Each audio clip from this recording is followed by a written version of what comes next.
नमस्कार दोस्तों, स्वागत है आप सभी का हमारे YouTube चैनल एग्जाम जी में। दोस्तों आज हम 12 अक्टूबर 2022 का Delhi police head constable ministerial का फर्स्ट और शिफ्ट के 50 क्वेश्चन का एनालिसिस करेंगे। अब तक हम जो है जितनी भी शिफ्ट हो चुकी हैं उनका एनालिसिस हमारे टेलीग्राम चैनल पर भी, हमारे यूट्यूब चैनल पर भी और जो हमारी वेबसाइट examji.in पर सभी पर हम डाल चुके हैं।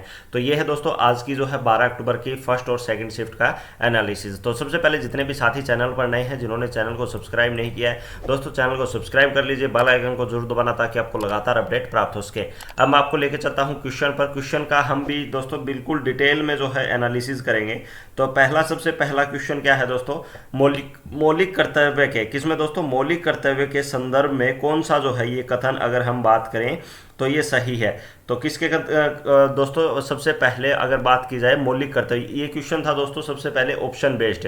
ठीक है, ऑप्शन बेस्ड क्वेश्चन था, इसमें आपको बताना था कि कौन सा कथन जो है इनमें से सही है। तो पहला कथन अगर हम बात करें, इसका जो कथन है, क्योंकि मौलिक कर्तव्यों की संख्या कितनी है दोस्तों, टोटल 11 है। कितनी है, टोटल 11 संख्या जो है मौलिक कर्तव्यों की है। मौलिक कर्तव्य किस देश से लिए गए हैं, किस संविधान से लिए गए हैं, ये आपको कमेंट करके बताना है। क्योंकि मैं डेली एक दो क्वेश्चन जो कमेंट के लिए बताता हूँ वो आप जरूर कमेंट कीजिएगा, क्योंकि जो आप कमेंट करते हैं उससे जो है अगर नेक्स्ट जो एग्जाम में उससे रिलेटेड क्वेश्चन जरूर पूछा जाता है। मैंने कल ही बताया था आपको मौलिक कर्तव्य, मौलिक अधिकार, दूसरा अगर बात की जाए जितने भी आर्टिकल हैं, अनुच्छेद हैं, उनसे रिलेटेड 2011 की जनगणना से संबंधित यानी क्वेश्चन मैं 3-4 बार पीछे वीडियो हमारी 2-3 बनाई हैं, उनमें भी मैं काफ़ी बार बोल चुका हूँ, इनसे क्वेश्चन जरूर पूछे जाते हैं, इनको जरूर आप जो है पढ़ के जाएं। ठीक है, मौलिक कर्तव्य की संख्या कितनी है दोस्तों, टोटल 11 संख्या। अगला क्वेश्चन है दोस्तों, बिहार की छठ पूजा किस देवता पर आधारित है, यानी किस जो है ये बनाई जाती है, तो ये बनाई जाती है दोस्तों सूर्योपासना। कौन सा, सूर्योपासना। अगर बात की जाए जो ये छठ पूजा होती है यानी छठ पर्व होता है,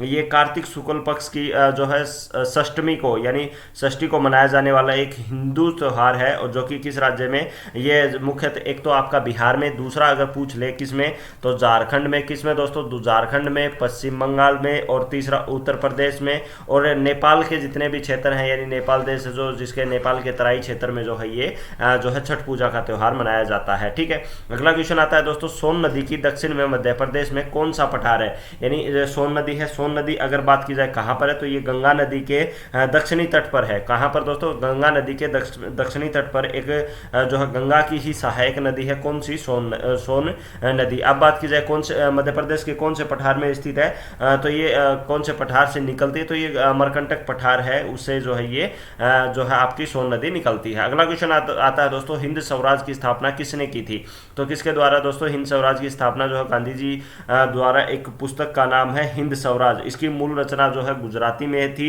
यह लगभग 30,000 शब्दों की एक लघु पुस्तिका है, जिसे गांधी जी ने अपने इंग्लैंड से, किससे दोस्तों, अगर अगला क्वेश्चन पूछ ले, किससे, इंग्लैंड से दक्षिण अफ्रीका की यात्रा के समय जो है ये महात्मा गांधी जी के द्वारा जो है ये लिखा गया था, कौन सी, हिंद स्वराज। अगला क्वेश्चन आता है दोस्तों आपका यहाँ पर, पहली बार पेपरलेस बजट कब पारित किया गया था, तो कब पारित किया गया था दोस्तों, वर्ष 2021-22 में जो है ये पारित किया गया था।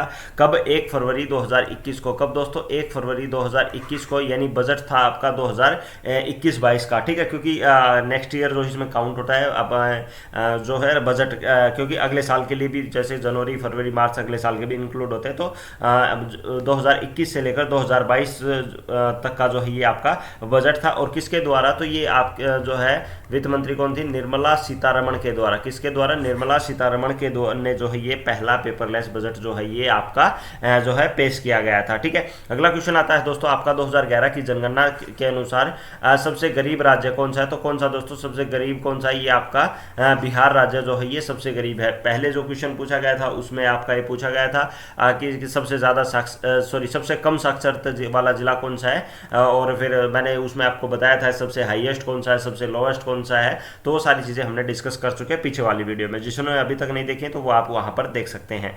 अगला क्वेश्चन है आपका दोस्तों जो है ये आपका डीमसा नृत्य, कौन सा दोस्तों, डीमसा नृत्य किस राज्य का है, तो किस राज्य का है दोस्तों ये डीमसा नृत्य, ये है आपका कौन सा, आंध्र प्रदेश का। कौन सा, आंध्र प्रदेश का है। इसके साथ साथ अगर बात की जाए जो है ये जो अगर बात की जाए डीमसा नृत्य आंध्र प्रदेश का ही एक लोक नृत्य है, और 26 सितंबर जो है दूसरा अगर बात की जाए, अगर राज्यों की अगर हम बात करें, जिससे क्योंकि नृत्य से रिलेटेड हर शिफ्ट में क्वेश्चन पूछा जा रहा है, तो अगर हम बात करें कर्नाटक में, कौन सा दोस्तों, कर्नाटक की, तो ये हटरी, कौन सा, हटरी, सुग्गी, ठीक है, कुनीथा, करघा, ये जो है ये कर्नाटक के हैं। राजस्थान की अगर बात की जाए तो झूलन लीला, झूमा, सुसीनी, ठीक है। ये अगर बात की जाए महाराष्ट्र की, किसकी दोस्तों, महाराष्ट्र की, तो महाराष्ट्र में कौन सा, लावणी, नकटा, कोली, लेजिम, गफा, बोह, ये कहाँ के हैं, ये महाराष्ट्र के हैं, ठीक है। अगला क्वेश्चन आता है दोस्तों आपका, 1925 में आरएसएस के सदस्य कौन थे, तो कौन थे दोस्तों, अनिल ठाकुर, जो कि राष्ट्रीय स्वयंसेवक, आरएसएस की फुल फॉर्म है राष्ट्रीय स्वयंसेवक, ठीक है।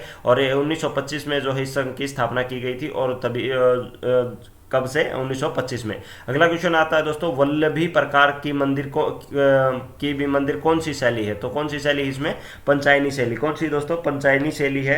और ये अगर बात की जाए, ये मुख्य देवालय को एक वर्गाकार वेदी पर जो है इसको बनाया गया है, ठीक है। अगला क्वेश्चन आता है दोस्तों, राजकोषीय घाटा और राजकोषीय बजट क्या है, तो सरकार का कुल व्यय और सरकार की कुल आय, कुल व्यय में जैसे पूंजी व्यय हो गया, राजस्व व्यय हो गया, और कुल आय में क्या होगा, राजस्व प्राप्तियां और ऋणों और अग्रिम समेत पूंजियों के जो है अंतर्गत उनकी प्राप्तियों का जो अंतर होता है दोनों का, कुल व्यय का और कुल आय का, उसको क्या कहते हैं दोस्तों, उसको कहा जाता है कौन सा, राजकोषीय घाटा, ठीक है। अगला क्वेश्चन आता है दोस्तों, एमएस एक्सेल, एमएस जो है एमएस ऑफिस का ही एक पार्ट है, इसमें MS Excel, MS Word, MS PowerPoint, MS Access, ठीक है, ये काफी जो है इसमें आते हैं आपके एमएस ऑफिस में, ठीक है। माइक्रोसॉफ्ट पिक्चर मैनेजर जो कि पुराने उसमें भी आता है, ठीक है। तो अब इसका कितना प्रतिशत यानी जूम कर सकते हैं, यानी कोई फाइल है एमएस एक्सेल की, सेपरेट शीट बोल सकते हैं या फिर हम उसको सीट बोल सकते हैं, ठीक है। तो उस फाइल को हम कितने प्रतिशत तक जूम कर सकते हैं, तो उसको हम 400% तक।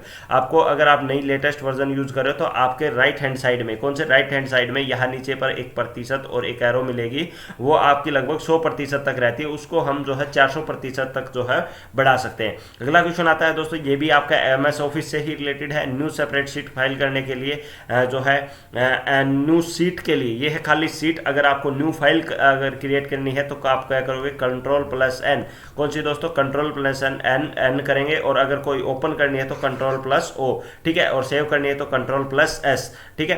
तो ये इन तरह का आप यूज करोगे, ठीक है। अगर बात की जाए किसी भी फाइल को, अगला क्वेश्चन आपका, किसी भी सेल को एडिट करना हो या किसी भी टेक्स्ट को एडिट करना हो, किसी फोल्डर को एडिट करना हो, तो उसके लिए किसका यूज करेंगे, F2 का, किसका, F2 का, जो कि कार्य क्या करता है दोस्तों, रीनेम का, क्या कर, रीनेम का। कोई भी फाइल हो, जैसे आपका विंडो में आपका कोई भी फोल्डर हो, कोई भी फाइल हो XYZ, उन सभी में जो रीनेम का कार्य करेगी कौन, F2, ठीक है।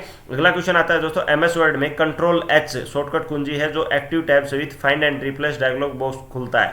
तो अगर बात की जाए Ctrl+H, तो ये आपका जो है, एक तो आपका एक्टिव, इसमें टैब के साथ अगर दबाते हैं तो ये दोनों अलग अलग करते हैं। Ctrl+H का अकेला अगर हम यूज करते हैं तो वो किसके लिए, हाइपर लिंक के लिए, किसके लिए, हाइपर लिंक के लिए। और कंट्रोल फाइंड एंड रिप्लेस जो है ये किसके लिए, Ctrl+F जो है आपका फाइंड के लिए जो आपका यूज किया जाता है। अगला क्वेश्चन आता है दोस्तों, सफारी ब्राउजर। मैंने सबसे पहली वीडियो फर्स्ट डे ही शिफ्ट में बताया था सभी ब्राउजर के बारे में, गूगल क्रोम का, ओपेरा का, सफारी का। तो सफारी जो है ये कौन सा है दोस्तों, एप्पल कंपनी का ब्राउजर है सफारी। एप्पल के मैकबुक में, एप्पल के फोन में, इन सभी में जो है ये ब्राउजर सपोर्ट करता है और वहां पर जो है इसका यूज किया जाता है, ठीक है। अब हम करेंगे दूसरी शिफ्ट का एनालिसिस, जो कि आज जो है 12 अक्टूबर को दूसरी शिफ्ट में पूछा गया है। अगला क्वेश्चन आता है दोस्तों, सबसे पहला क्वेश्चन, अगला क्वेश्चन नहीं, पहला क्वेश्चन आज का, ठीक है।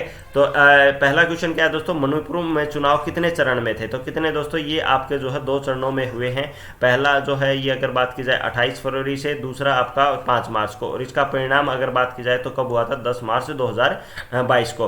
अगला क्वेश्चन आता है दोस्तों, जनता पार्टी में कौन सी पंचवर्षीय योजना जो समाप्त कर दी गई है, तो कौन सी 5वीं पंचवर्षीय योजना जो है ये समाप्त कर दी गई है, ठीक है। अगला क्वेश्चन की अगर हम बात करें, नालंदा विश्वविद्यालय की स्थापना किसके द्वारा की थी, तो किसके द्वारा दोस्तों, श्रेय गुप्त शासक जो थे, ये गुप्त शासक थे, कुमार गुप्त प्रथम के द्वारा जो है इसकी नालंदा विश्वविद्यालय की जो है ये स्थापना की गई थी। अगला क्वेश्चन आता है दोस्तों, केंद्र शासित की सारी शक्तियां किसके पास है, तो किसके पास होती है दोस्तों, ये एक उपराज्यपाल के पास जो होती है केंद्र सरकार की। और ये जो अगर बात की जाए, ये प्रशासक का कार्यभार होता है और भारत सरकार का जो है ये प्रतिनिधित्व करता है, वह भारत के राष्ट्रपति का को अपना प्रतिनिधि करता है।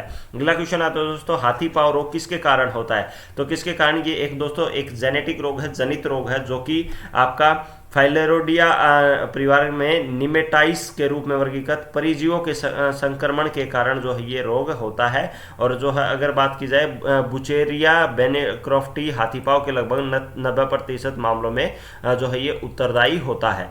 ठीक है, अगला क्वेश्चन आता है दोस्तों आपका यहाँ पर 2011 की जनगणना फिर से पूछी गई है। देख लो 2011 में फर्स्ट ही शिफ्ट में डिस्कस किया था कि जनगणना से हर बार क्वेश्चन पूछता है। अभी तक 4-5 शिफ्ट हुई है, सभी में जनगणना से क्वेश्चन पूछा जा रहा है।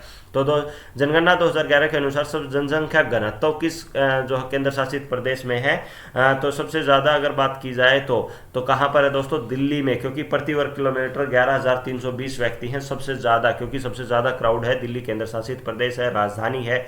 ठीक है, तो यहाँ पर अगर बात की जो है यहाँ सबसे ज़्यादा जो है क्या है जनगणना है। ठीक है, अगला क्वेश्चन आता है दोस्तों लावनी नृत्य किस राज्य की, तो कहाँ की है दोस्तों, महाराष्ट्र की। अगला क्वेश्चन है दोस्तों वेदों की ओर लौट चलो ये नारा किसके द्वारा दिया गया था, ये दिया गया था दोस्तों स्वामी दयानंद सरस्वती के द्वारा।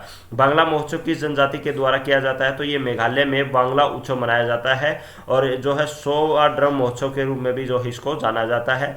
ठीक है, अगला क्वेश्चन आता है दोस्तों नर्सरी खेल, कौन सा दोस्तों, नर्सरी खेल की अगर हम बात करें योजना किस राज्य ने शुरुआत की थी, तो किसके द्वारा, हरियाणा राज्य सरकार के द्वारा जो की गई थी। अब हरियाणा सरकार की अगर बात की जाए सीएम की तो मनोहर लाल खट्टर हैं, राज्यपाल की बात की जाए तो बंडारू दत्तोत्तर हैं, जो कि पहली शिफ्ट में क्वेश्चन पूछा जा चुका है।